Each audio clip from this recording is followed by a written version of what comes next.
Bismillahirrahmanirrahim. Di dalam masa kelapangan, bersih hawa nafsu dapat mengambil bahagiannya kerana gembira. Sedang di dalam masa sempit, dalam masa susah, tidak ada baginya sama sekali untuk hawa nafsu. Kerana itu, manusia lebih aman dalam kesempitan kerana hawa nafsu tidak dapat memperdayainya. Mana di sini? Kalau seorang itu dalam keadaan susah, dalam keadaan miskin, maka nafsu dia tidak ada. Tapi kalau dia kaya, duit dia banyak, hartawan, maka dia nafsu dia dah mula ada dah. Jadi bagi orang-orang yang susah, orang-orang yang sedih, orang-orang yang sakit, orang-orang yang dalam keadaan kesempitan, terbuang, terhina, mereka ini tidak ada nafsu. Mereka lebih selamat, mereka lebih aman berbanding dengan orang-orang yang kaya, orang yang sehat, makanan dia banyak, isteri dia cantik, anak dia ramai, ada gedung. Bila ada semua berjadi, dia berasa lapang hidupnya. Masa itulah nafsu menyerang dia dan membahayakan diri mereka. Inilah diperdayakan oleh nafsu. Tetapi orang-orang yang dalam keadaan kesempitan, kemiskinan ini, mereka akan selamat. Jadi jangan bimbang. Jangan bimbang kalau anda jadi susah, anda jadi miskin, kerana anda tidak diperdayakan oleh hawa nafsu. Syukur alhamdulillah. Itu. Kata Abu Hasan Al-Shazli radhiyallahu anhu, risau hati dan riang hati selalu silih berganti dalam perasaan setiap hamba.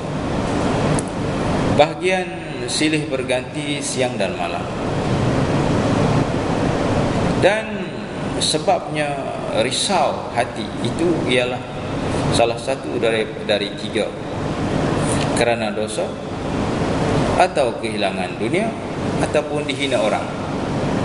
Maka adab seorang hamba, jika merasa berdosa, haruslah segera bertaubat, dan jika kehilangan dunia, haruslah rela dan menyerah kepada hukum Allah. Dan bila dihina orang, haruslah sabar dan jagalah dirimu, jangan sampai kamu merugikan dirimu dua kali, yakni dengan perbuatan sendiri dan kehinaan dan kehinaan.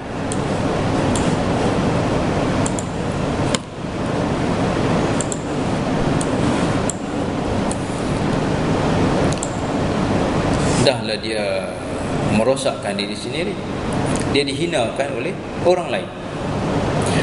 Dan apabila terjadi sempit hati ataupun risau dalam hati itu, tidak diketahui sebabnya, maka haruslah dia tenang menyerah.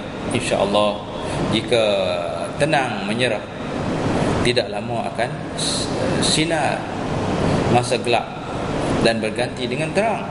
Dan ada kalanya terang bintang, iaitu ilmu, atau sinar bulan, iaitu tauhid, atau matahari, iaitu ma'rifat. Tetapi jika tidak tenang di masa gelap, di mana risaunya hati, mungkin akan terjumus dalam kebinasaan. Ada pun masa, iaitu masa riang, masa riang hati, maka sebabnya adalah satu dari tiga: kerana bertambahnya kelakuan ibadah, dan bertambahnya ilmu, makrifah, ataupun kerana bertambahnya kekayaan atau kehormatan. Dan yang ketiga, kerana pujian ataupun sanjungan orang kepadanya. Maka adab seorang hamba, jika merasa bertambah taat, ibadah dan ilmu makrifahnya kepada Allah, haruslah ia merasa bahawa itu semata-mata kurniaan Allah. Dan berhati-hati, jangan sampai merasa bahawa itu dari kerajinannya sendiri. Itu adalah pemberian Allah. Dan jika dia mendapat tambahan atau mendapat keuntungan dunia, maka ini pula harus dianggap bahawa itu semata-mata kurniaan Allah. Dan harus waspada, jangan sampai terkena bahaya. Dengan barang-barang tadi, dia akan jadi bahaya pada dia.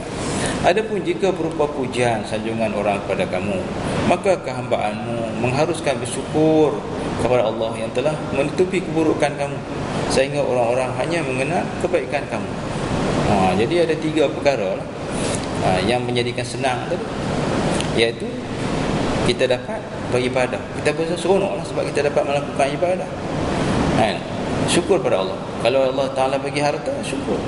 Kalau orang puji kita, kita bersyukur pada Allah Subhanahu Wa Ta'ala, kerana Allah Ta'ala telah menutup kekurangan-kekurangan kita. Kita memang banyak dosa, kekurangan kita, kesemuanya ini adalah daripada Allah Subhanahu Wa Ta'ala. Syukurlah pada Allah Subhanahu Wa Ta'ala.